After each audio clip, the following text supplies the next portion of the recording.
Narayana namaskrityam naram chaiva narottamam devim saraswatim vyasam tato jayam mudirayet. Om namo bhagavate vasudevaya. Om namo bhagavate vasudevaya. Om namo bhagavate vasudevaya. Before we go into the remaining verses, I would just want to do a little recap of a very fundamental principle. When we read Sri Harinam Chintamani, and Sri Harinam Chintamani is the conversation between Srila Haridas Thakur and Chaitanya Mahaprabhu. Mahaprabhu was wanting to highlight the potency of the holy names, and he was wanting to highlight the process of surrender to the holy names because he is the Yuga avatar, and chanting of Harinam is the Yuga Dharma. So the most important offering, in one sense, would be a focus on Harinam. And that conversation is between the Namacharya, Srila Haridas Thakur, and Sri Chaitanya Mahaprabhu. One of the conversations, or rather the very fundamental principle that's touched upon very early on in the conversation, is the definition of a Vaishnav. Who is a Vaishnav or who is a sadhu? And Srila Haridas Thakur defines a sadhu as one who is completely dependent on Harinam. If one is completely dependent on Harinam, then he is a sadhu, she is a sadhu. Now, we need to understand the context of dependence. Dependence on someone, on anything, will require faith. And there are different degrees of faith. There is faith when you hear something from someone and you can't really perceive the reality of what is being described. So we could call it faith. So if someone were to say that behind this very thick concrete wall, there is a beautiful rose plant, or there is a garden, then you have no means of knowing what is beyond. So you would say that, okay, I trust you, so I'm putting some faith in your words, which means that there is a certain sense of not knowing what is beyond, but then we basically establish faith, and then there is, the whole concept of when faith turns into experience, then we start trusting the person. So it is like saying, if someone owes you money and they display or express their intention by giving you a small sum of money every week, then you develop faith because you trust the person, and then the person is acting according to their words. And then because there is, faith has been established and there are positive experiences, trust develops, you see. Now, the point I just wanted to make here is that the function is somewhat similar when it comes to understanding the Lord.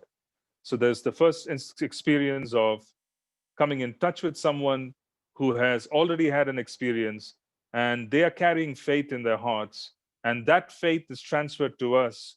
And then when we have experiences, we begin trusting the person, and we start moving towards establishing a deeper and deeper level of connection. So in one sense, one who has dependence on the Lord and his names as being established as a Vaishnav or a sadhu is one who carries faith in the holy names to such an extent that coming in touch with them would positively give us a notion of faith. In other words, they carry faith in their heart. And then when we come in touch with them through sound vibration is the means. And the reason why sound vibration is the means is because sound vibration practically has the ability to enter into our ears and establish itself in the chitta, in the consciousness, and create impressions and be able to move forward. So this is the reason why we also notice that all creation starts with sound. Someone hears something, it's an idea, then that idea starts developing shape, form, the idea starts developing energy, but then the very first idea came through the sound. This is being established in the very early part of this canto, where Lord Brahma hears tapaha, then he hears the Gopal mantra, then he is meditating and chanting the Gopal mantra for 1,000 years. He's performing penance, and then he receives an audience of the Lord. So the mantra rewards him with the object of the mantra, which is practically the physical manifestation of the mantra. And then he is basically established in faith because he has had direct experiences. And then he also is very clear on what the objectives are. So, in other words, Sambandha is established, and Sambandha is established as in a relationship. And that Sambandha practically allows Lord Brahma to engage in Abhideya, which is activity. And the blueprint for activity is given by the Lord Himself. In other words, the inspiration for what is my desire. The Lord is conveying His desire, saying, "This is what I want you to do."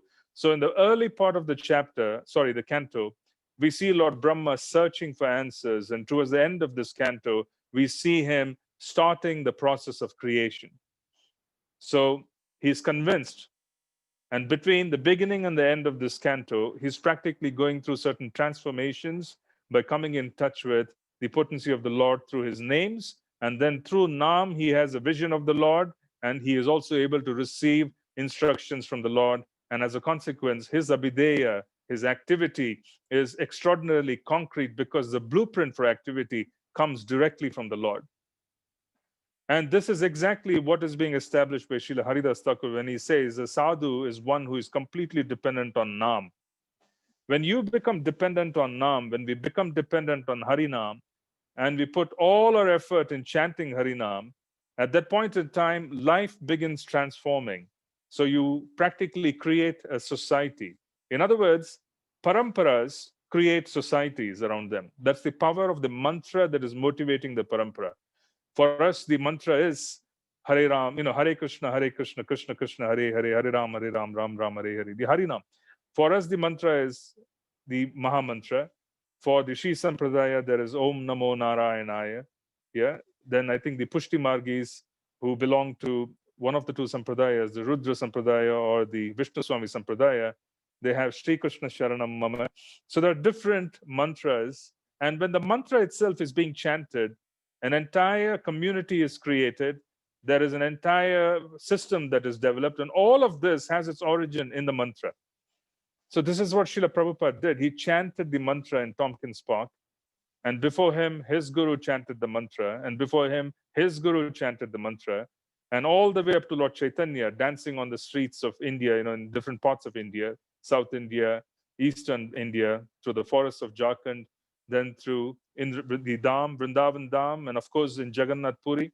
All this chanting that was done practically has created a community. It has practically created, what we would call a certain system, a society. People who are like-minded have come together throughout the world. What we are experiencing is, basically, we are all coming together under the umbrella of the holy names. What is being chanted is Harinam. Harinam is creating a society. So this is practically what Srila Haridas Thakur was talking about. He was saying a sadhu is one who is practically going to be dependent on Nam. That's the Vaishnav. That is the definition of a Vaishnav, is one who is completely dependent on Nam. Nam will create society. Nam will make me move forward. Nam will give me the sustenance that I require.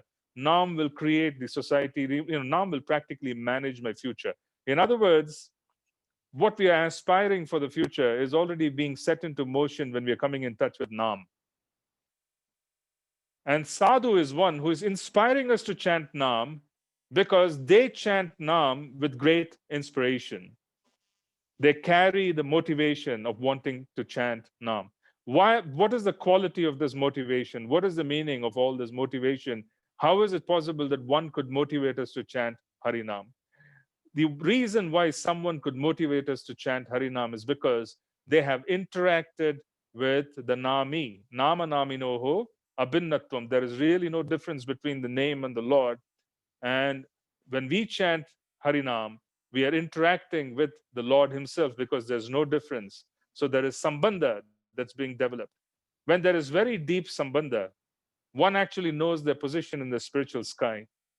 One knows which part of Vraja they belong to, which village are they a part of, which group of cowherd boys or cowherd girls are they a part of?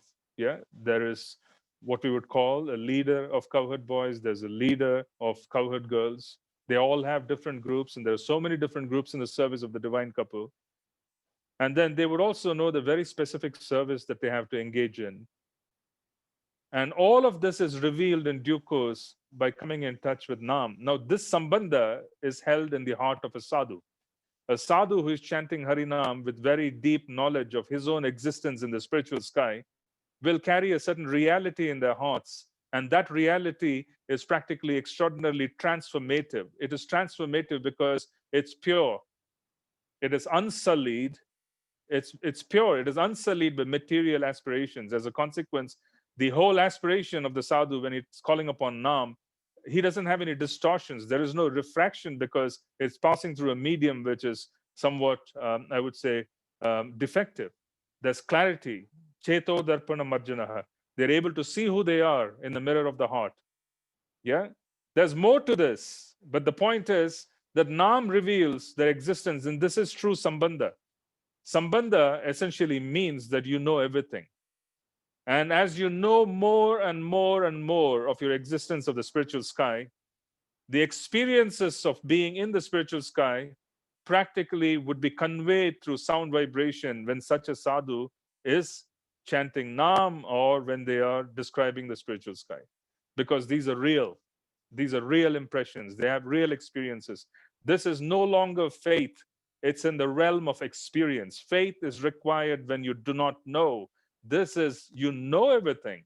So this is real. This is the real deal, as we would call it. And when they speak, this faith transforms because it's real. This is basically what Srila Haridas Thakur talked about, saying sadhu is completely dependent. So what is the quality of sambandha? And what is the quality of Abhideya? This is being described in the Chatushloki, which we spoke of in the previous chapter. Yeah, those of you who haven't heard the previous chapters, please do take the trouble of hearing the previous chapters. And then you would have an understanding of the Chatushloki. Yeah, the Chatushloki itself talks about the Sambandha of the fact that Lord Narayana existed before everything. And who is Lord Narayana? Lord Narayana is Krishna in Vaikuntha. Now there is Krishna in Goloka, and then there's Krishna in Vaikuntha. So one should understand Lord Narayana is Krishna in Vaikuntha, in the Vaikuntha planets, and Goloka is the topmost planet. Now, Lord Krishna in the Vaikuntha planets is Narayana, and Sriman Narayana is the beginning, he is the middle, he is the end. This is the first sloka of the Chatushloki. He also reminds us that if you engage in activity that is not connected to me, then you are definitely engaging in activity that has the mode of ignorance associated with it. To the extent to which our sambandha is disconnected from spiritual reality, to that extent, our activity on this plane is going to be covered by ignorance. The extent to which our sambandha is very deep, to that extent, our activity here is going to be completely spiritual.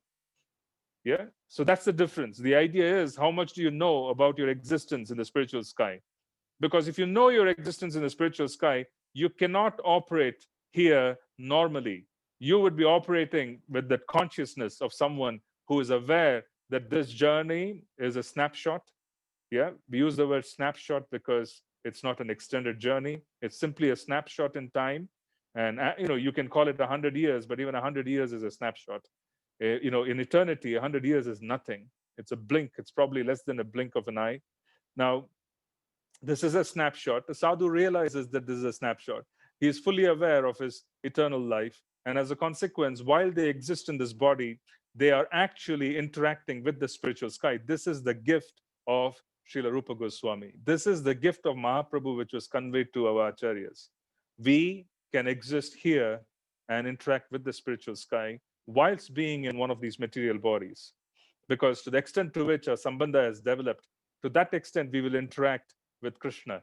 To that extent, we would be not a part of this world. This is conveyed in the second and the third verses of the Chatushloki.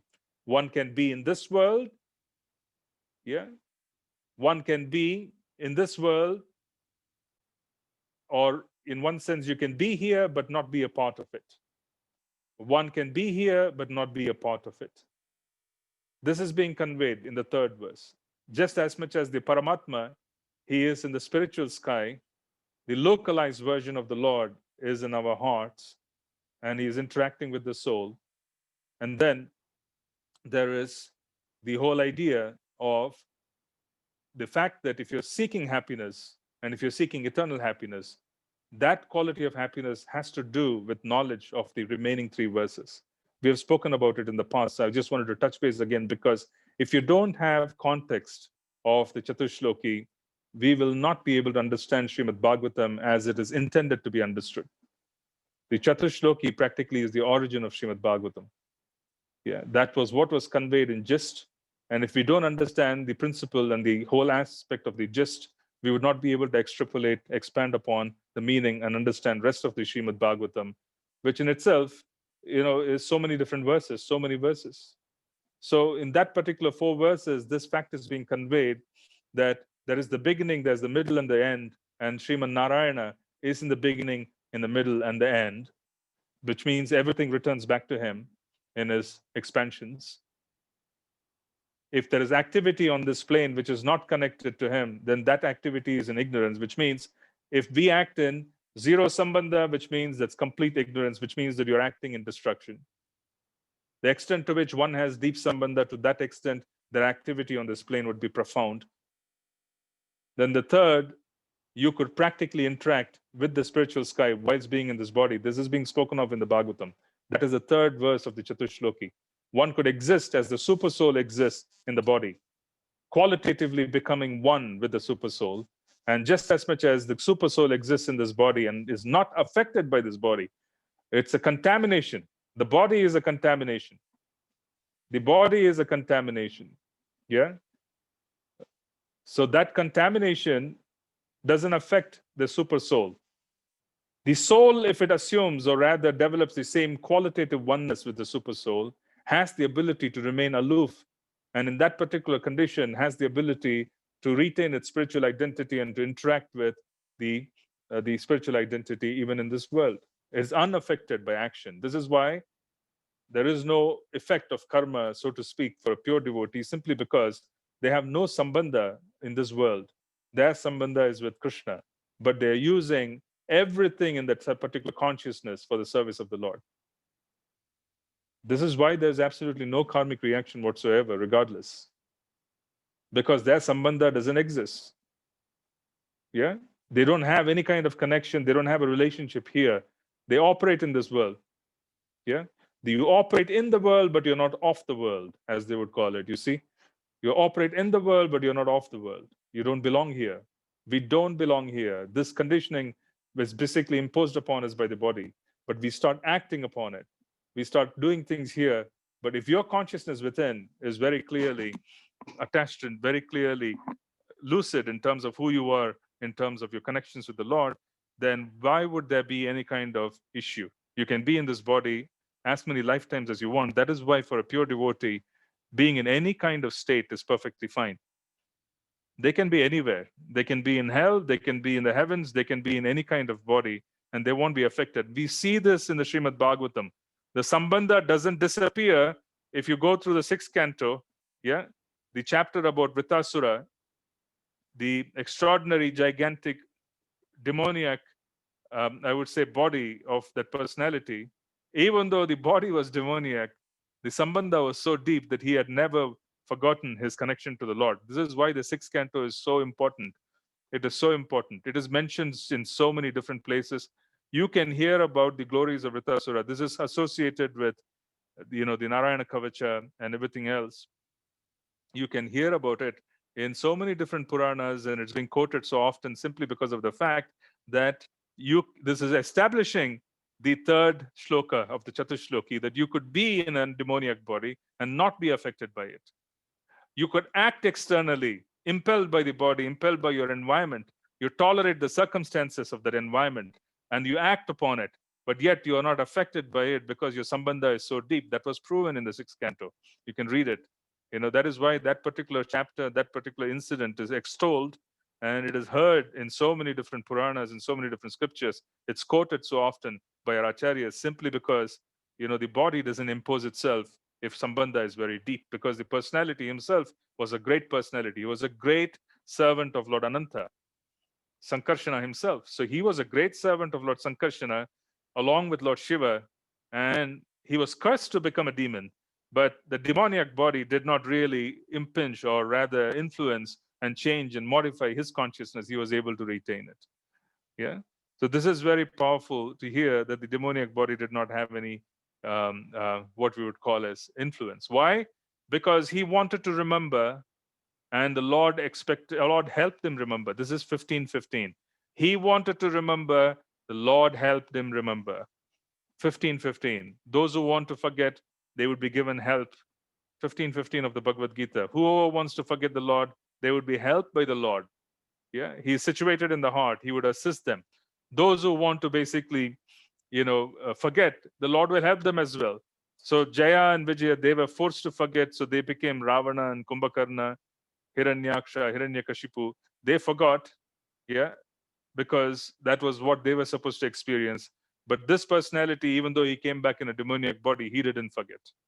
He had no question of forgetting the Sambandha, because his exchange with Indra is extraordinary. It's extraordinarily philosophical. It shows how deep the Sambandha is, even though you're cast into a low-class body. So the point we are trying to make here is that this is the definition of a sadhu. The definition of a sadhu is one who has had direct experiences, and because of their experiences, they're completely dependent on Nam, and that dependence of Nam comes to us. Yeah, it comes to us. It basically comes to us because they carry this faith, because faith for them is direct experience.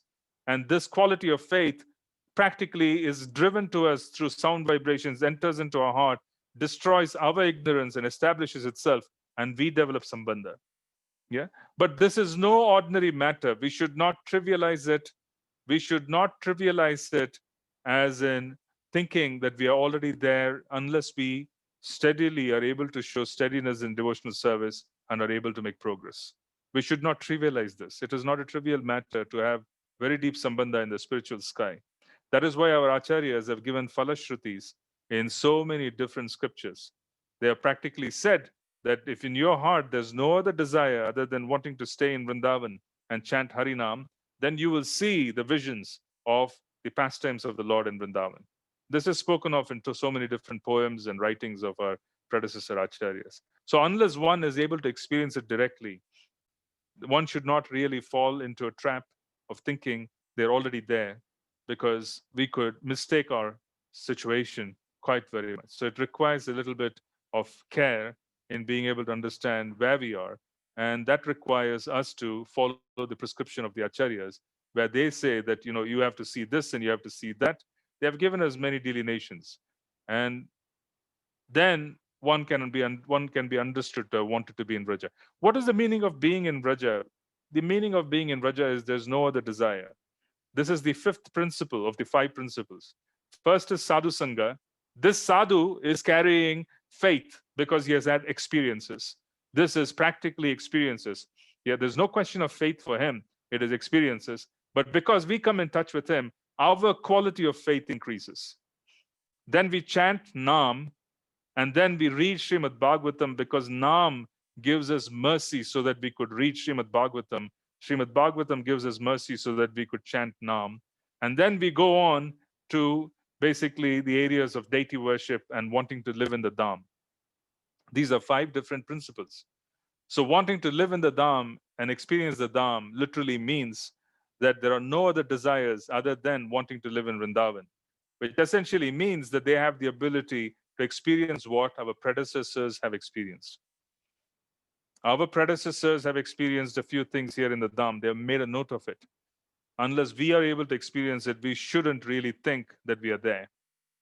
It is not the right way to do it. This is the reason for Vidhi. This is the reason for following principles, rules, regulations, etc., so that we don't go astray and we are on track, and we slowly, steadily depend on the Vaishnavas and the mercy of the Vaishnavas, and we make progress. This is exactly how it's supposed to be. Now, which is the Vaishnav who basically is dependent on the Nam? How do we know if a Vaishnav is dependent on the Nam? or he's not dependent on the Naam, then that question requires an answer to say that everyone who has come in touch with Lord Mahaprabhu and is being given the opportunity to chant Harinam is definitely on the path to becoming someone who is dependent on Naam. We do not need to distinguish. Please go by what you observe, because what you observe is more reliable than what you feel. The mind can tell you so many different stories. It can tell you basically that your chanting is wonderful, or it can tell you that your chanting is not good because you don't feel something. Don't go with it. Go with what you really need to do on a day-to-day basis. Go with what you observe. Observing is important. We could be wrong, but observing is important because external action is important as a criterion. So if someone is very sincere in coming to the mandir and sitting at a certain hour and they are attempting to chant, but yet you see that they do not have good qualities like humility, they may not have good qualities such as gentleness, etc., do not worry about it. Just observe the fact that they are making an endeavor to sit and chant, because that in itself is an indication that they're on the right path. The good qualities will follow as just a matter of time. So, as a consequence, when we go to the temple or when we are in an environment where there are many devotees, we would want to hold our judgment to what we feel. Our feelings are dependent on our mind. Our mind engages in sankalpa and vikalpa. It either accepts people and it rejects people. One day someone is good, the next day they are not good. Acceptance, rejection, acceptance, rejection. This is the sankalpa and vikalpa of the mind. So we don't want to fall in the trap, and we want to see who is steady in the service, who is steady in the chanting, who is steady in the other endeavors. By doing so, we would at least know that they are on the way to becoming whom we want them to become, as the definition by Shastra. So it's perfectly fine. But the other way for us to understand sadhus who are dependent on Nam is when we receive inspiration by coming in touch with them to chant Harinam. When we hear their sound vibrations, when we hear their own, basically their activities, then we get very inspired to chant Harinam. Then that is the other way to recognize that someone is dependent on Harinam. We recognize that their experiences are real, and as a consequence, they have the ability to inject faith into our ears. And because they have the ability to inject faith into our ears, we also develop inspiration because our sambandha increases when we come in touch with the sound vibration. That is the other way. So the point I'm trying to make is go with what you observe. Do not go with what you think it is in the mind. Go with what you observe. It's a safe way to go about things. Yeah, it's a good start, to be honest. It's a very good start. It's a very, very good start to go with what you observe, because you do not want to trust the mind, which is constantly accepting, rejecting. It's just basically completely unreliable. You want to go with what is considered to be proper. So someone is following rules, regulations, etc. It's fine. That's exactly what they're supposed to do. This is exactly how it is supposed to be. So it's fine. That's exactly how we make a determination as well. Yeah. There are very advanced devotees who externally follow Vidhi. You can find out in the Sat Goswami Ashtakam. In the Sat Goswami Ashtakam, you will find out that our Goswamis, who are practically the personal associates of the divine couple, they were externally following rules and regulations. Why were they doing it? Why was Srila Prabhupada following rules and regulations? Why was there a need for him to chant? Why was there a need for Bhakti Siddhanta Saraswati Thakur to chant? Okay, the point I'm trying to make is that they were not engaging in sadhana. They were engaging in what is considered to be daily practices. And this is very important for a Vaishnav, is to observe daily practices and to also set an example through daily practices. Because this is measurable, this is very clearly defined by Shastra, so you have a greater degree of faith. And then this is also something where you can say that this is going on, so this can't be too far from the truth. So let it go on. So this is basically the point I'm trying to make is even if someone is not behaving properly, we know that if they're chanting, it's just a matter of time before the anarthas go away and they're going to become all right. This is how our acharyas dealt with life. They used to prostrate certain number of times. They used to do parikrama. They used to have a fixed number of rounds of chanting every day. And all of this was seen by others. And they used to be extraordinarily liberal with those who came to meet with them. So villagers used to meet with them. The kings and the royalty used to meet with them. They used to be very liberal with them. They never used to impose the fact that I am chanting, so you should chant. Yeah. The point is, you're worthless because you're not doing what I'm doing. That was never the attitude. They used to deal with them exactly based on what they could basically share with them and give them and inspire them at their level. And they used to be very liberal with whoever met with them. This liberal attitude of our acharyas comes because they are very strict with themselves and they have developed compassion. When there's very deep compassion, they have the ability to empathize and look upon a soul, not so much in wanting to break them into bits, kind of destroy them, because sometimes people do that. They just want to destroy others. So it's not the intention. The intention is basically to help them. The intention is to look at them with great compassion. So this is how it was dealt with in the past. Now, why am I saying all of this? Is because the 10th chapter, so far we have read so many verses describing the activities of the Lord. Srila Sukadev Goswami starts with saying that there are 10 different divisions of statements in the Srimad Bhagavatam. Why is there 10 different divisions of statements? What is the purpose of these statements? The whole idea is to show us that the Lord is involved in the beginning, He is involved in the middle, He is involved in the end. It is to show us that activity, while keeping the Lord in the heart, to the extent to which there's sambandha, to that extent, that person's activity can be considered pure. It is in line with Srimad Bhagavatam's teachings. They are distinguishing that. It is practically showing the Chatushloki in demonstration. It is also showing that the Lord is involved at the smallest and the most minutest action of a living entity. This is dependence, you see. How could you depend on someone who doesn't control a certain aspect of your existence? What if some part of your body doesn't obey the Lord's rules? Does it mean that you can rely on the Lord? The answer is no, you cannot. That's the reason for this chapter. That's the reason for these topics. It is to show that the smallest of activities of a living entity, and the living entity's activities broadly can be classified into um, basically the 5 different senses. You see, the working senses. You're talking about the activities of touch, activities of sight, hearing, taste, and smell. Yeah. So these are 5 different activities of the senses. So these 5 different activities have working senses which accomplish them. And then they also have the objects of the senses. Then you have higher controllers, the devas, who control these minute activities at a very small level. There's someone who is helping us do the different activities. There are different devatas who are associated with different activities that we do with these senses. So at the minutest level, this chapter and the activities, the reason why it's being described here, is practically trying to tell us that everything you do is controlled by the Lord, and His servants, they are practically in charge.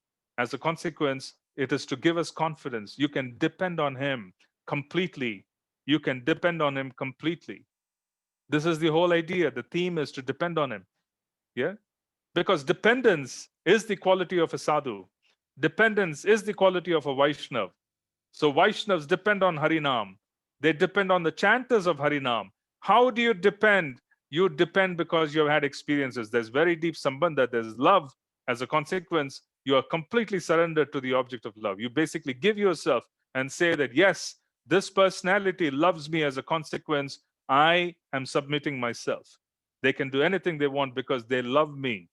You see, they would never hurt me. So this principle is being explained in so many different ways, where we are seeing that the entire universe is being created. There are so many different aspects of creation. There are so many personalities involved. There are expansions of the Lord. There's the super soul. Then there are devas who are servants of the Lord. And then there is the soul which controls the senses. The senses themselves are being managed in the different levels by the Lord's servants. So there's so much going on which is being controlled by the Lord, is that this is basically an idea to give us sambandha, to give a sense of sambandha from a more descriptive aspect, not so much in terms of relationship with Krishna and Raja, but to tell us that everything is managed by Him. So, what is wrong in depending on Him? Why are you not depending on Him? Why is it that you're afraid? That is being dealt with thoroughly in these topics. And these topics are interspersed, or rather, I would say, dealt with in different parts of the Srimad Bhagavatam. You can find them in different ways. You can find different descriptions. but these topics are being spoken of in different parts of the Bhagavatam. Different cantos talk about it, multiple cantos talk about it. What is the idea? The idea is to convey the fact that you're dependent on him and he controls the minutest of movements. So, which means he's reliable. They're trying to tell us it's reliable. He's reliable. Depend on him. Yeah, that is the whole idea. The whole idea is to give us a sense that he is the beginning, he is the origin, he is the middle, he is the end. And that is how you go back to him. They're giving us complete knowledge in terms of how to go about doing this. That is the whole purpose of all these descriptions, is to show us that the minutest level of control is being exercised by the Lord. This is exactly what Srila Haridas Thakur is talking about. He is talking about the same thing. He's saying that a true sadhu is one who is completely dependent on the Lord. Mahaprabhu asks him this very specific question. He is dependent on Nam, because Nam is non different from Krishna.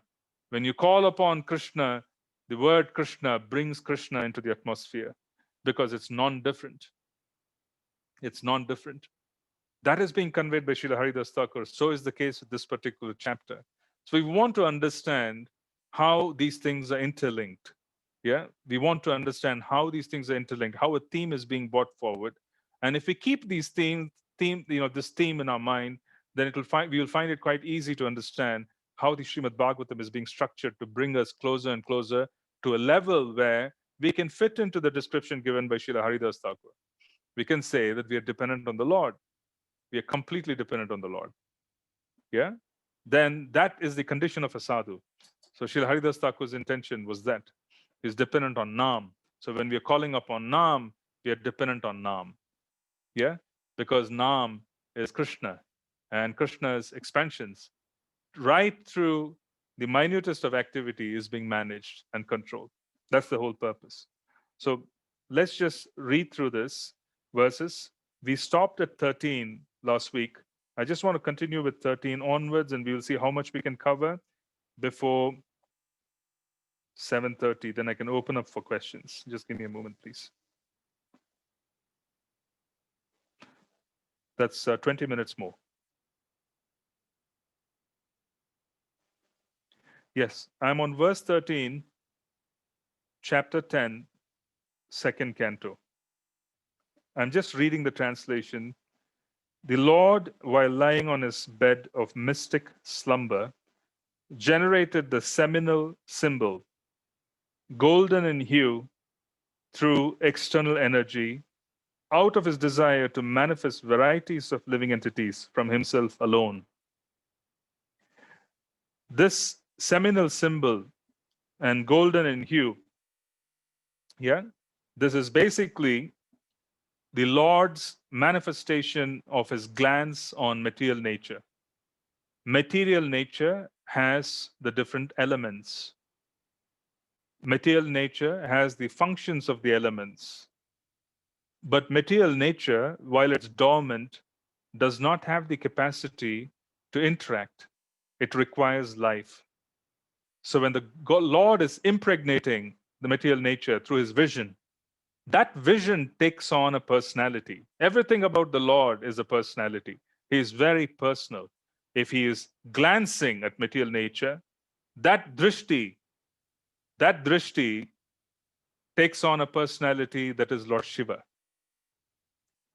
His energy, the Lord's internal potency, whose name is Rama, expands and becomes the consort of Lord Shiva, who is the external energy, Mother Durga. So there is the Lord in slumber, Yoga Nidra. This is Karanodakashayi Vishnu. He is lying on the causal ocean, and Mother Lakshmi, who is Rama, who is at his lotus feet. They both expand. The expansion is the vision of the Lord. The vision of the Lord is Lord Shiva, the drishti, the glance of the Lord. The personification of the glance is Lord Shiva, because everything has a personality. So Lord Shiva is not Jiva Tattva, he is not Vishnu Tattva, he's in between, but he is superior to the Jivas, but does not have all the qualities of Lord Vishnu, Mahavishnu, who is lying on the causal ocean. Lord Shiva cannot manifest universes out of his skin, etc. Yeah? So this is Lord Shiva, and Mother Parvati. Now, the Hiranmayana, the word that is being used is Hiranmayam, and they're also talking about Viryam. Viryam is the seminal, what we would call as the seminal symbol. So, this is practically the idea of impregnation of material nature. And this impregnation of material nature is practically the beginning of impregnating souls into material nature in terms of the creative principles. So, what is this represented as? In reality, this is the Shivalingam that we see. The Hiranyagarbha is the Shivalinga. It's the Shivalinga. Shivalinga basically is a combination of the male and the female potencies, which is practically a depiction of the glance of the Lord, which is Lord Shiva, interacting with his consort, the material energy, Maya Devi, who is Mother Durga. That is the idea of the Shivalinga. Shivalinga practically is a combination that the symbolic representation is Shivalinga. That is what is worshipped when the Shivalinga is worshipped. The Shivalinga that is worshipped is basically the glance of the Lord in union with his consort, Maya, Durga Devi. That is being worshipped. That is being described here as Hiranmayena. It is golden. Again, the Lord, while lying on his bed of mystic slumber, generated the seminal symbol, golden in hue through external energy, out of his desire to manifest varieties of living entities from himself alone. So the origin of the entire universe, including Lord Shiva and Mother Durga, is the Lord and his internal potency.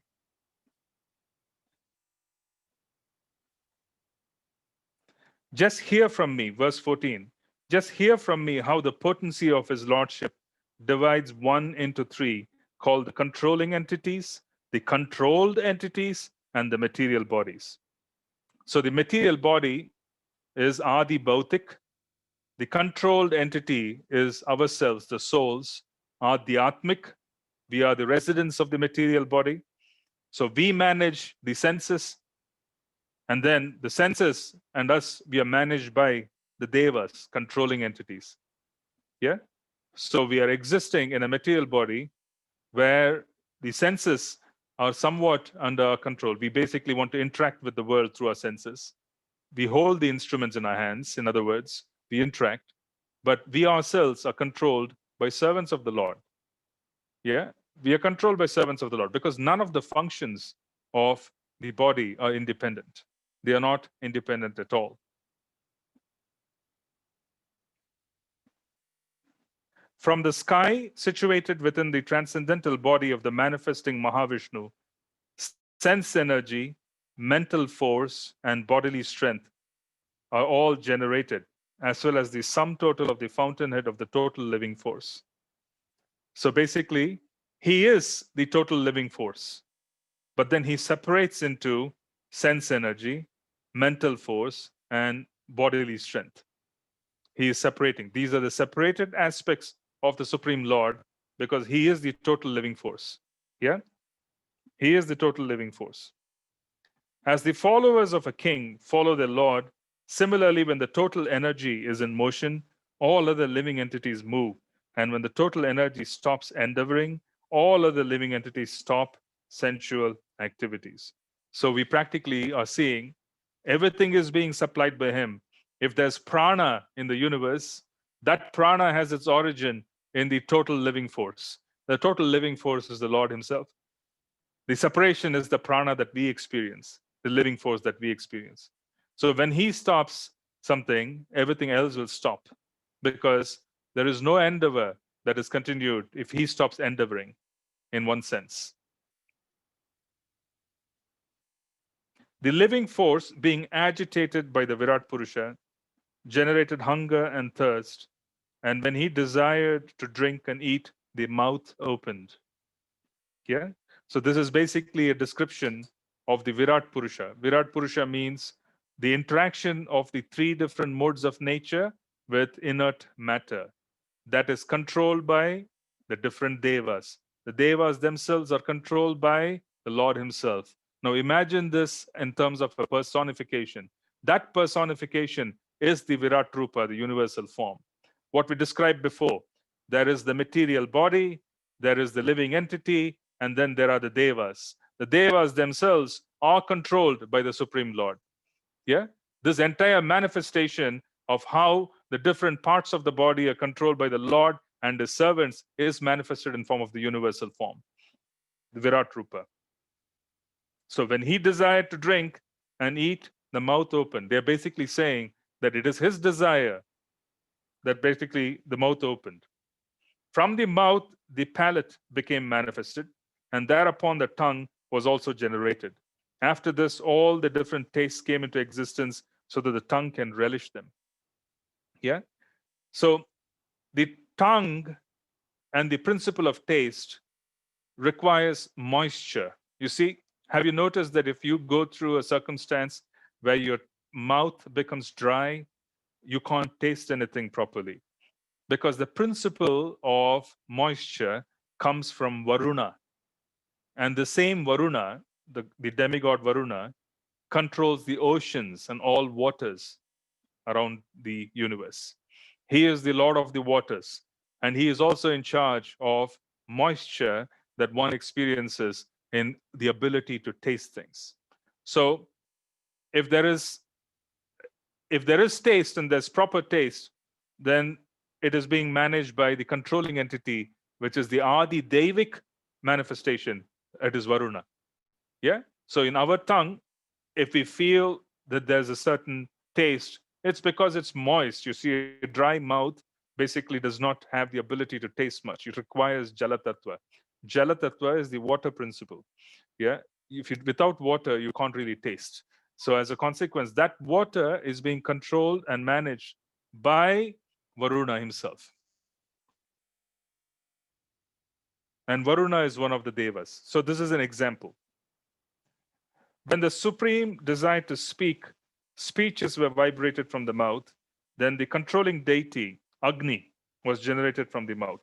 But when he was lying in the water, all these functions remained suspended. So until the Lord desired to speak, there was no movement in the universe. It is only when he desired to speak, then speeches were vibrated from the mouth, then that is controlled by Agni. Yeah, that is controlled by Agni. This is the reason why there is so much emphasis in Brahminical culture to engage in fire sacrifice. You see, they used to do a lot of fire sacrifice. If you ever have been a part of a traditional household, then after the thread ceremony, which is the Upanayanam, then that particular brahmachari, they will have to light a fire in the morning, and then they have to light a fire in the evening. And both times they have to basically do yagyas, morning, evening. And I've seen this, yeah? So it is not a concept, it is not ancient. I've seen it in my own lifetime.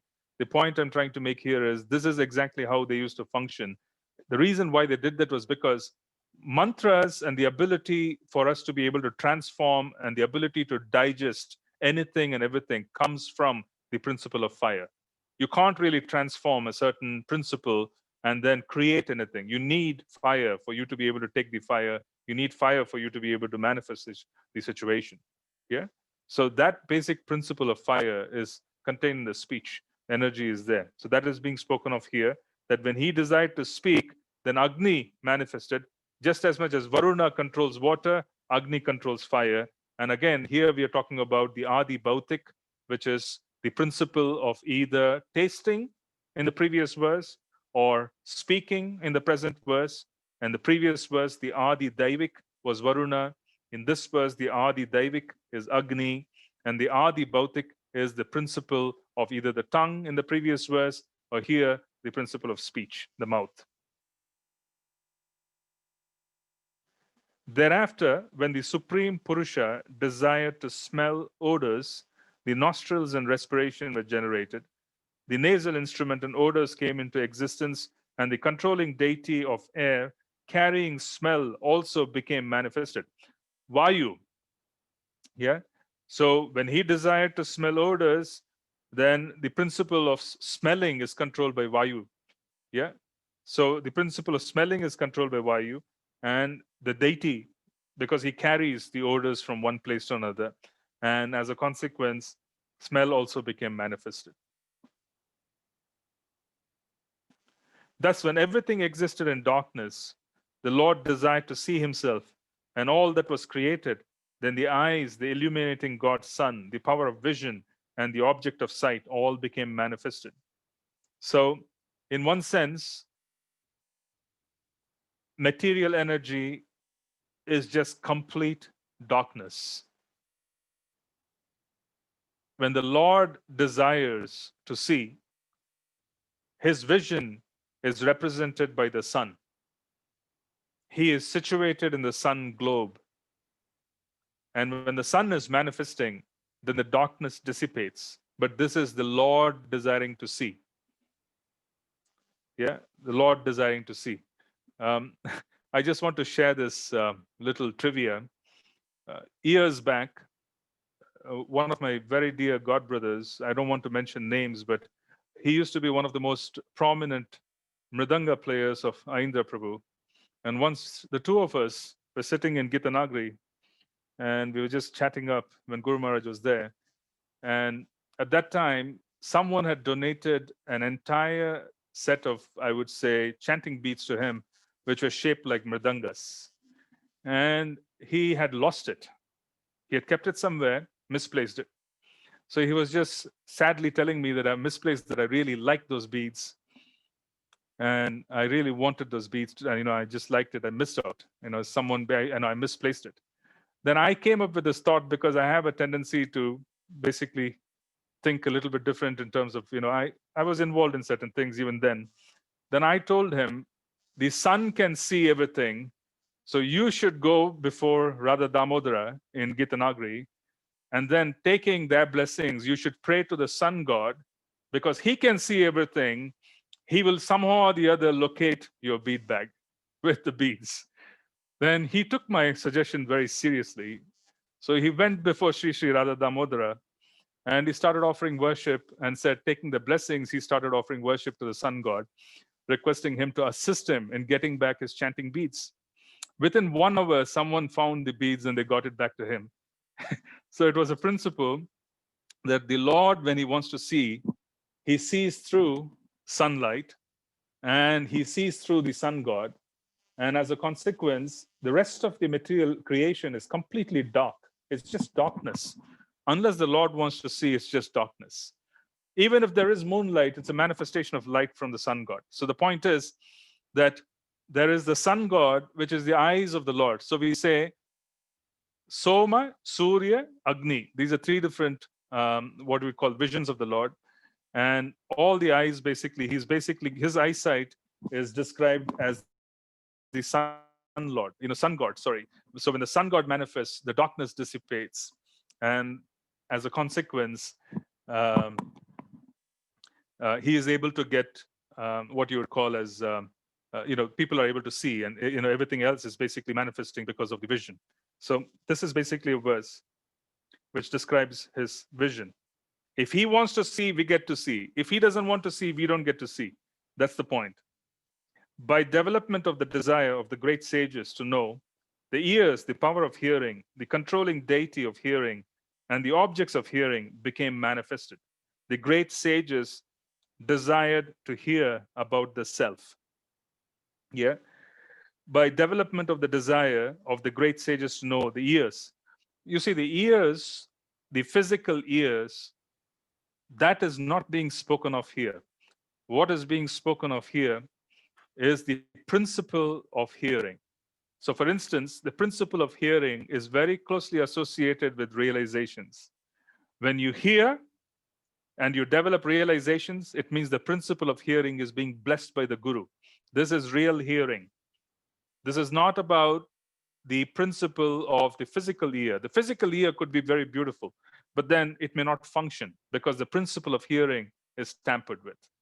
So if you want to improve upon the principle of hearing, which means practically understanding what is being said in Shastra and transforming it into realizations, then there's a blessing of a guru that is required, and then you're able to hear the truth. That is why we say that you cannot see the Dham, you have to hear the Dham. you have to come with someone who basically has seen the Dham so that they can speak and you can see the Dham through your ears. Yeah? So the great sages desire to hear about the self. Text 23. When there was a desire to perceive the physical characteristics of matter, such as softness, hardness, warmth, cold, lightness, and heaviness, the background of sensation, the skin pores, the hairs on the body, and the controlling deities, the trees, were generated. Within and outside the skin is a covering of air through which the sense perception became prominent. Yeah. So here there is the idea of how do you basically come in touch with an object and understand what it is? How do you feel? You see, that feeling itself is also controlled by deities. And those deities are also the controllers of the vegetation, the trees, because the trees themselves in the world are, you can say, the hair of the Lord. Basically, they are a covering on the body. And as a consequence, they're describing the trees as the hair of the Lord. And those trees have a deity. The same deity also controls sensation in our skin. So we are controlled. So here again, the principle of sight was discussed in the previous verse. Then they were said the Adi Devic personality, the Deva who controls sight was the sun god. And then there is the principle of the actual eyes, the physical eyes. Here, the physical principle, Adi Bhautik, is the skin. The deity who controls all of this is the deity who is also connected with the trees. And then there is the whole idea of being able to feel things. So this is also a function of Vayu, because if you don't have a cushion of air between your fingers, you can't feel anything. You actually touch and feel through the principle of Vayu. So this is also connected to the Vayu principle. But the controlling deities are also situated and associated with the deities who manage the vegetation, the trees, very specifically.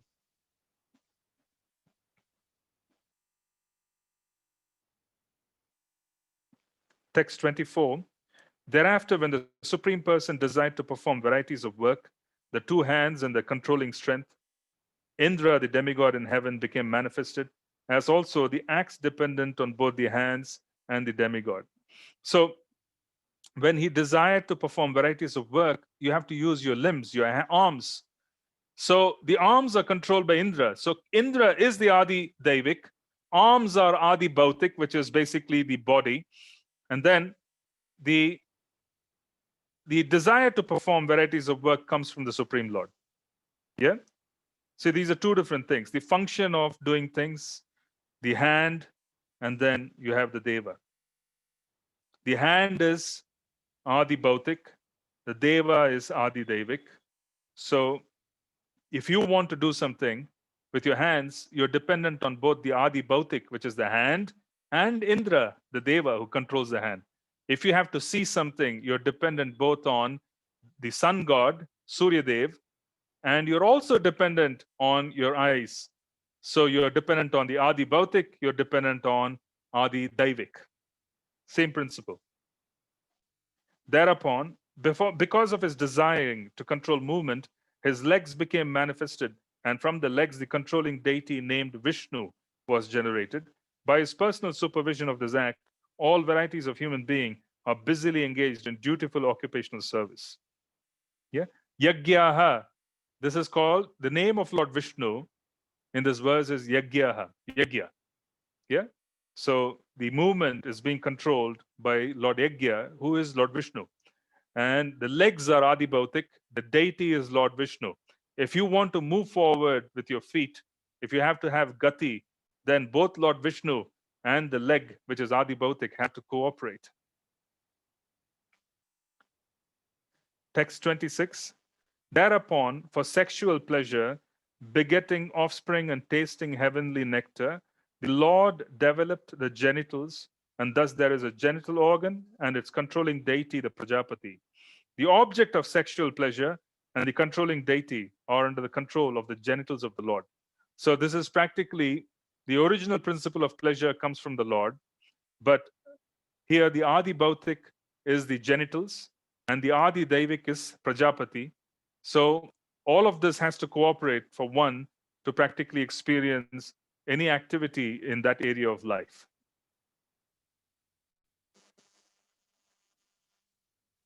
Thereafter, when it desired to evacuate the refuse of eatables, the evacuating hole, anus, and the sensory organ thereof developed along with the controlling deity, Mitra.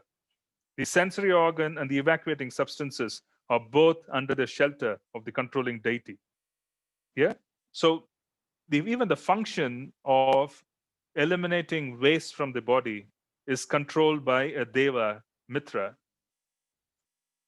The physical organs of excretion are the Adi Bhautik, the controlling deity is Adi Devik. If there is no cooperation, then your body doesn't function in that area. This is so intricate to show how dependent we are, because all of these are manifestations of the Lord's potency. So we are completely dependent in our existence on the Lord. This is basically to convey that principle of dependence. He is the beginning, He is the middle, He is the origin, He is the middle, He is the end. Thereafter, when He desired to move from one body to another, the navel and the air of departure and death were combinedly created. The navel is the shelter for both, namely death and the separating force. Yeah. So here, when the living entity has to go from one body to another, then the navel and the air of departure and death were combinedly created. So basically, when we talk about the principle of death, mrityu, it has to have a deva who is managing this particular vayu. And this vayu is called apana vayu. Basically, there's prana vayu, apana vayu. So once you have to depart, then that particular personality who is supposed to control the departure air, he produces a certain quality of prana, air which doesn't have prana. The departure of the soul occurs, then the bodily area is the navel, the nabi, because the origin of the existence comes from the nabi. When we were born connected to our biological mothers through the navel. The departure also occurs from that particular area. The vayu basically dispenses itself. Yeah. The soul can leave from different places, but the point is that that's an area that is critical. The nabi is critical because that's where the origin is, that's where the end would be as well. When there was a desire to have food and drink, the abdomen, the intestines, and the arteries became manifested. The rivers and seas are the source of their sustenance and metabolism. Yeah.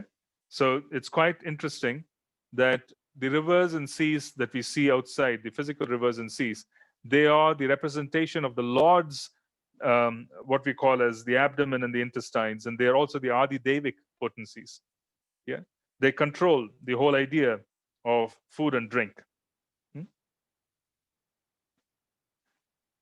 Sustenance overall.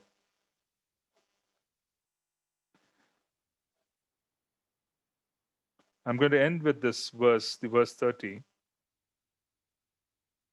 When there was a desire to think about the activities of his own energy, then the heart, the seat of the mind, the moon, determination, and all desire became manifested. The 7 elements of the body, namely the thin layer on the skin itself, the flesh, blood, fat, marrow, and bone, are all made of earth, water, and fire, whereas life breath is produced by sky, water, and air. This is an important principle. You would notice that the commonality between the subtle and the gross is water. The commonality between subtle and gross is water. In other words, the linkage from the subtle to the gross is through water element, jala. That's why there's a common element. In the gross, they're saying the 7 elements of the body are made of earth, water, and fire. Life breath is also produced by sky, water, and air. Yeah. The sense organs are attached to the modes of material nature, and the modes of material nature produces products of the false ego. The mind is subjected to all kinds of material experiences, and the intelligence is the feature of the mind's deliberation. Actually, I'm going to stop with the previous verse. We're going to continue from verse 32 onwards the following week. We have 10 more verses in this chapter. We will conclude the chapter the following week. I will stop here. We have 20 minutes. I can take some questions, but I gave you a gist of how you should approach this chapter. You should approach this chapter from the perspective of the Chatushloki. The Chatushloki talks about Krishna Sambandha. Krishna Sambandha is seen in the heart of the sadhu at various levels. The one who is very deeply in Krishna Sambandha has a very clear idea of where they are in Braja. They have a very clear idea of which place they are in, who they are connected to, what is their service, everything else. But then at a much more rudimentary level, Sambandha is being dealt with in by showing us that everything that we do is controlled by the Lord. So we need to again go back to the first verse of the Chatushloki, which practically talks about the origin being the Lord, the middle being the Lord, which is existence, and then the end being the Lord as well. You need to go back to the Chatushloki for you to understand this. This entire exposition is to show us that we are dependent. And this dependence itself is the quality of the sadhu. And this quality of the sadhu is expounded again by Haridas Thakur in Harinam Chintamani, saying that one who is completely dependent on Nam is considered to be a sadhu. But then what is dependence on Nam? The sadhu is also completely dependent because of this knowledge at a very deep level, and also because of Krishna Sambandha. They know that the smallest of existence, at the smallest activity of existence, the most basic of activities is controlled by the Lord. What does this do to them? They accept it. This is what it is all about. They accept life. They accept this particular movement as arranged by the Lord. This is Trinadapi Sunichena Tarori Vasaishnuna. Amani Manadena Kirtane Sadahari. This is exactly what it is. Because if you know that everything is practically being managed by Him, what is the difficulty in being humble about the moment of life that we are in right now? What is the difficulty in being able to tolerate? Because if you are imposed in some difficulty, it is also a part of the arrangement by someone who loves you quite dearly. Then one is able to chant because they know, regardless of what is happening to me, I'm going to call upon Nam because this Nam is non-different from the Nami, Krishna, non-different. And I'm going to call upon Nam. Kirtaniya Sadahari is possible when there's humility and tolerance. And humility and tolerance are possible when there's deep sambandha. Deep sambandha allows you to accept the reality of life at every moment as being completely managed by the Lord. You accept it. It doesn't mean we are inert. It doesn't mean we are inactive. We accept it and we act upon it with great deliberation as if it depends on us, but with a very deep dependence and an idea that this is my Lord's arrangement. This has been arranged by someone who loves me quite dearly. I will accept it and then I will act upon it. Yes, it's a little bit inconvenient, but I'm okay with it. I will tolerate the circumstances. This is Trinadapi Sunichena as well. Yeah. So the Chatushloki, for us to understand this particular chapter, we need to understand why the Bhagavatam is telling us all of this. Yeah. This has been dealt with in great detail in the Puranas. This particular breakdown of the body, the Vayu. There are so many different aspects. There's an entire Purana where there's Agni Purana, Garuda Purana. There's so many different aspects of knowledge. Why is the Bhagavatam dealing with this? Why is there a need for the Bhagavatam to delve into a topic which might supposedly appear to be not so connected to Krishna? In reality, it is. Because for a devotee to understand that every particular movement is controlled by the Lord is super important. We can't see if He doesn't want us to see. We can't evacuate if He doesn't want us to evacuate. We cannot eat. We can't do anything if He doesn't want us to do it. In other words, there's complete dependence. When we understand it, then we have the ability to tolerate. We have the ability to tolerate because we already are in love with Him. So it's a combination of knowing this, that He is the controller, versus also knowing that we are basically very closely devoted to Him. This is the whole idea of this chapter. Yeah. So we'll go again the next week to conclude this. I'll take some questions if you have any.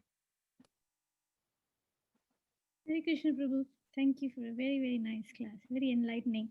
I have a couple of questions. One is in relevant to the shlokas as we discussed, and the other one is an application question, all in relevant to today's class. So one of them I wanted to ask is about the fact that you said about the sun god. You advised somebody to pray to the sun god. So my question is, if we have a certain ailment, and now that we understand the demigods have a prominent factor in each of the. Is it fair to pray? Of course, we pray to Krishna, but is it fair to pray to the specific demigod to help us through the physical ailment that we are going at a certain time? But well, see, here's the thing. It's actually a good question. Basically, it's a very good question. The example that I gave was in trivia because it was more to show the principle rather than for having people follow that in day-to-day life. And that's the reason why the idea is that you depend on the divine couple, and then you can request for help from one of their separated energies. That was the whole principle there. And there was immediate deliverance because of the fact that that was also related to service. There's a lot of cooperation between the Adi Devic aspect, which is the demigods, us who are Adhyatmic, and the Supreme Lord. There's a very, very good line of cooperation. In other words, what we see as life is highly managed, and it is well managed to the point where we can say that we are having a far more protected life than we would even know. Yeah. Regardless of what our circumstances are, this is practically one of the best manifestations you can imagine, despite our karma, because there's a lot of cooperation between the Lord, the devas who control us, and us. So that's the first fundamental principle. Now, to answer your question, is there a need for us to go to the specific deva? The answer is again no, because the same what we call Srimad Bhāgavatam tells us to go to the Lord for everything. Yeah, this knowledge is important, that everything is being controlled by the Lord, the devas are controlling. But the same Srimad Bhāgavatam is wanting us to go immediately to the Lord for help and to pray to him for everything. That is what is being demonstrated throughout Srimad Bhāgavatam, including for aspects of health and so on and so forth. Yeah, we basically depend on the different manifestations of the Lord. There are many different kavachas of the avatars of the Lord. There are many different kavachas, there are many different prayers, and that can restore and give help at a bodily level. Yeah. So there's a practical aspect of going to a physician, Ayurvedic or Western or homeopathic. And then there is the off aspect of finding the most appropriate prayer to chant to receive help. Yeah. And those prayers themselves can also be found and associated with the Lord's incarnations. So we don't, in general, deal with the separated energies. The principle that I was wanting to enunciate there was simply a matter of a connection between the Lord, his devotees, and the separated energies. That's all. So the devotee went and prayed to Radha Damodar, and then requested the sun god for help. And then within 1 hour, the feedback came to him. Someone could see it because the Lord is seeing through everybody's eyes. The sun god is enabling the function of sight, and someone saw the beadbag somewhere. Then they thought it could belong to him. They asked around, they brought it to him. So that was to demonstrate the connection. Thank you, Prabhu. I have 2 other questions. Shall I wait for others to ask? No, I think you can ask. Why don't you just go ahead, because this is more efficient. Text 17, where we talked about the living force being agitated by the Virat Purusha, generating hunger and thirst. I was wondering, this hunger and thirst seems to be the rudimentary problem for all the material senses. If these 2 weren't there, I think we'll be better off. This drives us to do what we have to do. So what's your question? I know, I forgot. I forgot the question. Anyway, doesn't matter. I forgot the question. Okay, the other question I want to ask was an application factor, where you had mentioned at the very onset of the class, where you said the mind accepts and rejects. And this is something that's more common, like where we have devotees association. Sometimes we listen about other devotees, so and so had this experience, and then our mind becomes quite judgmental about their experience towards the persons, whoever they are. And my question is, on a application level, how can we eliminate this judgment? Even if others say something, that's their experience. We shouldn't base our relationship on somebody else because if somebody said something. How do we overcome this tendency to be judgmental? That's my question. See, judgmental, the other word for judgmental is to discriminate. Yeah. And discriminate basically requires Agni. You practically are transforming a certain subject matter, and you're basically digesting it in different ways. And Agni is also, in one sense, sight. You see, you're looking at someone and judging them based on circumstances of whether this is right, wrong, etc. What happens is basically when the fire within us to discriminate goes completely out of control, which happens in many cases, then instead of discriminating, we turn into fault finding. Discrimination goes from being discriminative to fault finding. Discrimination is fine. Judging whether to cross the road or not is important. Yeah. But then it goes into fault finding. It goes into the area of fault finding when the Agni within us becomes completely out of control. So you find people finding fault with everything. How do you pacify our idea of judgment? How do you improve upon it? This requires, if we find ourselves being very judgmental to the point where we are saying, this is what it is, being very harsh and judgmental on others, then please engage in very, very basic menial seva and engage in kirtan. This is required. This would pacify and bring us down to earth so that we would be able to accept other people's existence So without being envious, without being, yeah. does that mean that we sing kirtan or we listen to kirtan? You can do either, whatever you're comfortable in doing so. I would say you could clean, for example, engage in menial seva of cleaning. So this practically extinguishes the false ego. If you take a broom and a bucket, it doesn't matter if you have a PhD, you're holding a broom and a bucket. Yeah. So it helps in breaking down the false ego at many levels.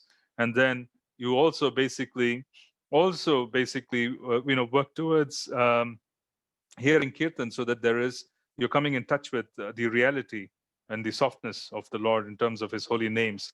And that develops, it extinguishes the fire of discrimination, so to speak. Fire of discrimination that has gone out of control, where it has turned into all kinds of fault finding and harshness. Thank So you. I gave you a practical answer to implement, Yeah. Thank you. if at all there is a need. Yeah. Yes, definitely there's a need. Um, Yes. one last thing, this is more an understanding, a little bit more. You mentioned towards the end about water being the element that is between the subtle body and the gross body. Mhm. Water being. So I was wondering, Archaman that we do, and most of the purification that we do in the temple uh, before starting any service, seems to be with water, and so that's probably why it's in a subtle body as well as gross body. Water, yes, as a principle of purification, water. But for us, the principle of purification is Nam. It is not so much Achaman. It is the The the mantras, name of the Lord. Yeah. So the that's more mantras. important. Yeah. So yeah. So for example, that's why having a bath in Ganga and Sri Yamuna Devi is completely purifying, and it is completely purifying because the Lord's potencies exist. That He has had pastimes, and they are associated with the Lord's potency. They are washed. They have come in touch with the Lord. So the point I'm trying to make is that the whole idea of water purifying us is a principle which definitely purifies us. There's no doubt. But the whole principle of Archaman is to invoke the presence of the Lord by offering the water to the Lord by chanting His name and then ingesting the water and splashing the water on ourselves. Okay. Thank you. Sure. Okay, I have a few questions on chat. Let me just see if I can answer those. Um, Lord Shiva has more qualities than Jiva, but not the same as Mahavishnu. What about Shirodakashai Vishnu? Lord Shiva and Shirodakashai Vishnu also have differences. The Srimad Bhāgavatam says Shirodakashai Vishnu has 60 different capacities. They do not distinguish Shirodakashai Vishnu from Garbhodakashai Vishnu and Karanodakashai Vishnu and Narayana himself. They don't distinguish that. These are Purushas, they're all expansions. They are expansions of the Lord. So the second question, can you let me know how I can gauge myself if I don't have any other desire other than to chant the holy names and recite in Vrindavan? What prayers can we offer to attain this condition? You can offer prayers. You can offer prayers very specifically to the Namacharya. You can offer prayers to the Namacharya. What we have with us is the gift of Nam, and we also have the gift of being a part of the Yuga Dharma. And then there is the Yuga Avatar, Lord Gauranga. So you can directly, after taking blessings from your Guru, after chanting the Guru Pranam and Prabhupada Pranam, you can offer prayers to Srila Haridas Thakur and request help in being able to chant nicely. You'd be surprised about how many blessings we can receive from the lineage that we are connected to. They're all present to give us blessings. They're all fully present to give us blessings. Um, they're all basically the Lord's servants who are here to facilitate. So offer prayers to the Sri Namacharya Haridas Thakur, because then only through Nam do we have the capacity to move forward. Why is it so? Because Nam can absolve us of Seva Aparad. Nam can absolve us of everything. Yeah? Except Vaishnava Aparad. Vaishnava Aparad becomes very dangerous because Vaishnava Aparad, insulting a Vaishnava, is practically of a very grave nature, simply because the Vaishnava is the inspiration for Nam. He is the principle of being a sadhu. So that's why Vaishnava Aparad is considered to be so offensive, because even Nam cannot help us if we commit Vaishnava Aparad. But for everything else, Nam can give us blessings. Even regardless of how many aparads we commit in seva, how many aparads we commit in so many other aspects of our existence, Nam can absolve us of all these sins and can give us association of the sadhus and can give us inspiration to chant further and to associate with the Lord Himself. So my suggestion to you is, first and foremost, if you're very serious about wanting to experience higher and higher, plateaus of, I would say, advancement in Krishna consciousness, focus on Nam, because everything else exists to assist the person in chanting Nam. You can directly offer prayers to Srila Haridas Thakur, requesting help.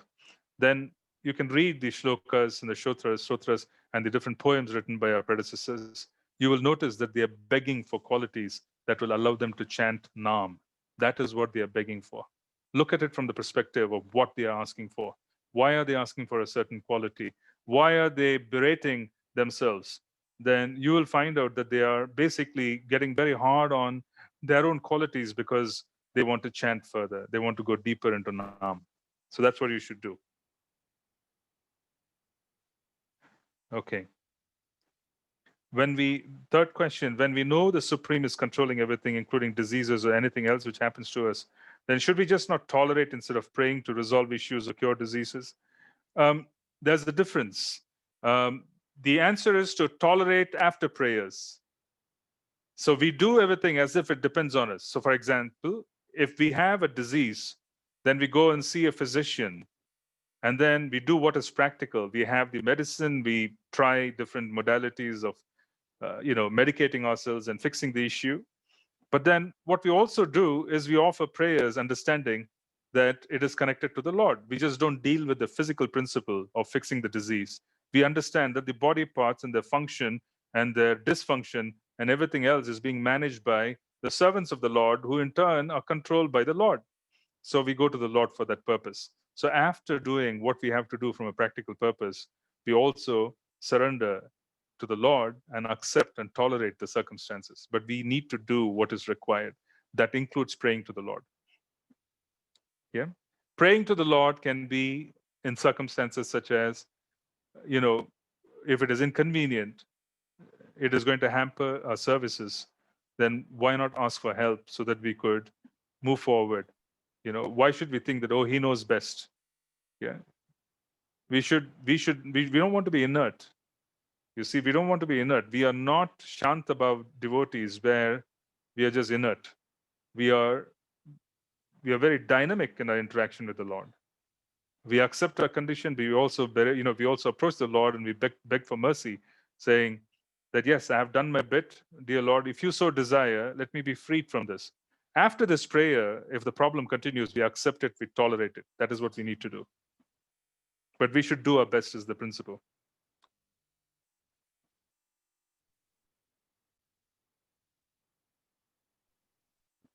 Okay, there are the four ideas of Vaidi, Raganuga Bhava, and Raganuga Prema Bhakti. I may not be able to do it in this session, but as we go along with our discussion as we go along in the future, we will talk about it. Okay? We'll talk about it because these are topics that may not apply at this juncture, but we can delve into it as and when it is contextual. Regarding fault finding, how can we get this sorted out from someone who does not believe or follow us? So I think you're trying to ask me, how can we sort this out if someone doesn't want to go and sweep the temple floor with a broom and a bucket and they don't want to listen to kirtan? How can we sort this out? Um, this requires communication with the person. If it is a very close relative, we have to communicate the fact. We also can offer prayers to the Lord to assist us so that we can give them assistance so that they don't, cause further damage to the relationship. So we can't really have a solution for them for this purpose because this is like someone who is hurting themselves while they're waiting to hurt others. Yeah. So that's the issue. So you can't really directly sort it out in the sense that I can't give you a solution, ad hoc solution out of the blue for someone who doesn't believe in us. If they come to the temple, they could do some menial seva. They could be invited for kirtan. I would say the most important principle for anyone who doesn't really come deep into Krishna consciousness is to eat Krishna prasadam and to chant Harinam. There has to be both. Yeah? Krishna prasadam and Harinam has to be both. It has to be both. When there is Harinam and Krishna prasadam, then you will have automatic advancement. So when I use the word Harinam, it could be that they are fed Krishna prasadam and they're given an experience of Nam. This in turn would motivate them to move forward. Okay, so I think I've addressed the questions. I think I have 5 more minutes. Is there anybody else who has any question that they would like to ask? Hare Krishna Prabhu ji. Hare Krishna. It's regarding the Vaishnava Aparad. I think you mentioned in so many places, Vaishnava Aparad is the one which is very difficult to get out. In my Yes. child days, we had like kind of a family spiritual master, and we used to go there, and he actually organized the chanting the 24-hour kirtans like that, like for 7 days or 30 days. But we used to do the Ramanam. Yes. But when I used to go there, so because our spiritual master, I mean the family master, used to encourage the devotees there, saying that you do this service, you get the more piyas like that. So when I get some years, let's say like 20, 21 years, I found that something like he is not an actual spiritual master, and I stopped going in. But I didn't actually insult him. But in my mind, I had like maybe he is not the right spiritual master, and that's where I came out actually from my spiritual journey. And then some luckily with Krishna blessings again, I came to this path 2 years back. But for like almost like 15 years, I was away from my spiritual journey. So I'm not sure whether I did the Vaishnava Opera there. So how can I actually, basically when I hear your classes, I definitely feel like I did very maybe wrong thing there. I don't know. I don't know how can I correct it. So let me clarify. You're basically saying that you left the association of someone who was engaging you in chanting Lord Ram's names and arranging katha, etc. So he was mentoring you and all of those. So you basically stopped all the activity that he was encouraging for a long period of time. So you're saying, have I committed aparad? Is that your question? Did I understand it right? Yeah, yes, bro. Yes, Prabhu. Okay. Can you go on mute so that because there's some static, then I'll answer the question, please? Sure, Prabhu. Thank you. So basically, there are devotees in our movement who have all been in touch with different aspects of spirituality. In other words, they've all been in touch with, doing some level of spiritual activity or the other, either through family tradition or being exposed to it at some point. The way I view this is those were stepping stones. Whatever you did in terms of organizing and assisting with the glorification of Lord Ram's names has what has brought you here. So in your heart, you can simply offer a prayer to Lord Ram and even to that spiritual master or whoever was mentoring you, thanking him, because without his effort and without you being involved, then you wouldn't be here. Because today is a consolidation of the past, you see. Whatever you were in the past has consolidated and has created what it is today.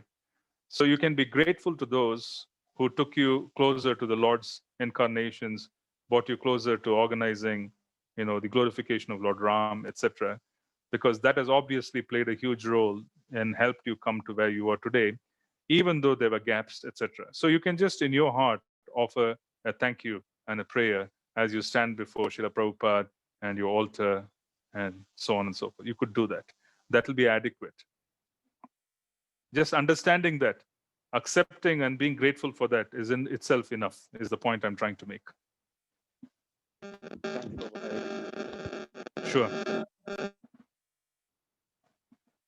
All right. Is there any one last question, please? Then before we sign off. Hare Krishna, Prabhuji. Hare Krishna. Jai Prabhupada. Prabhuji, my question is regarding position of Lord Shiva. I read in a purport that he was a son of Brahma. Yes. So it is little confusing. No, I can tell you, I can expand on this. Yeah, because I think I know where you're coming from. So I'll explain this to you because there are two different variations. You see, one is that the first personality of Lord Shiva is the expansion, and he is the personification of the glands of the Lord. And then he expands into the 11 different Rudras. Each of these Rudras manifest, control over the universes at different levels.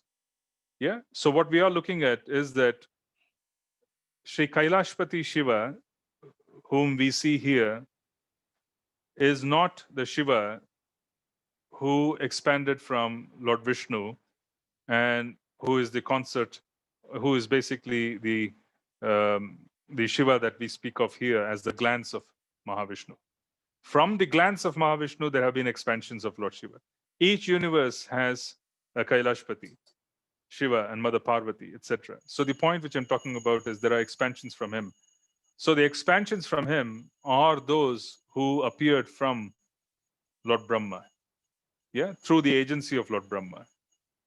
They appeared at the time of Lord Brahma becoming angry, and they appeared between the eyebrows of Lord Brahma because that basically required that Lord Brahma have a certain mood, and they appeared.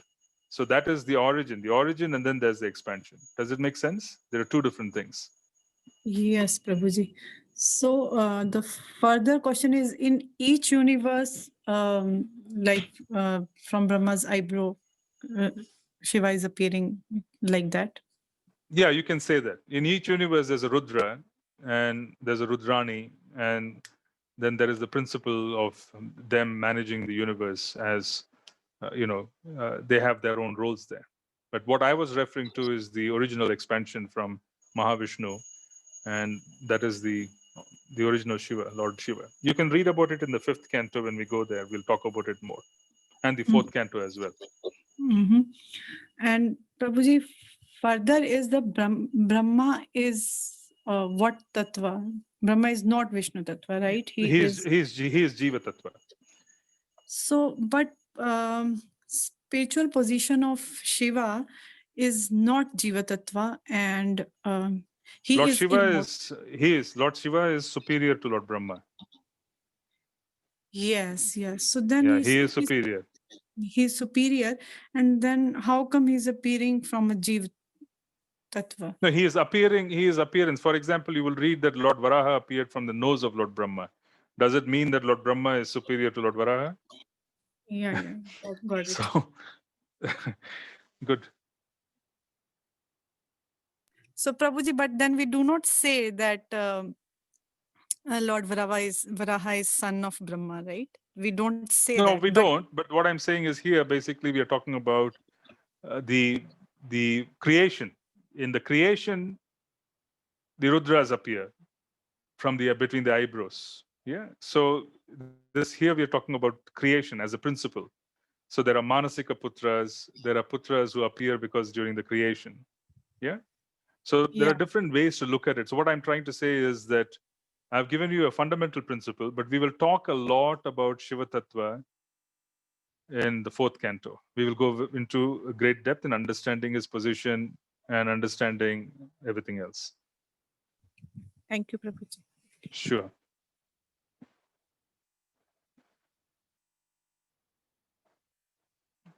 Okay, so we'll sign off today. Thank you very much for being with us. And we will again meet the following week. Yeah. Was there any question? I'm sorry. Was there any comment?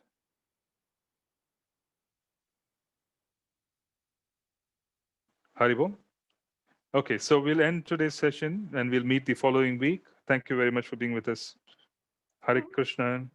Saturday or Sunday, Prabhu, next week? Can I come back to you on this? The reason is that there was something which I couldn't do yesterday. As a consequence, I moved it, but still haven't made up my mind about this because I don't want to impinge on the Sunday program when it does begin, and then we'll have to make a shift again altogether.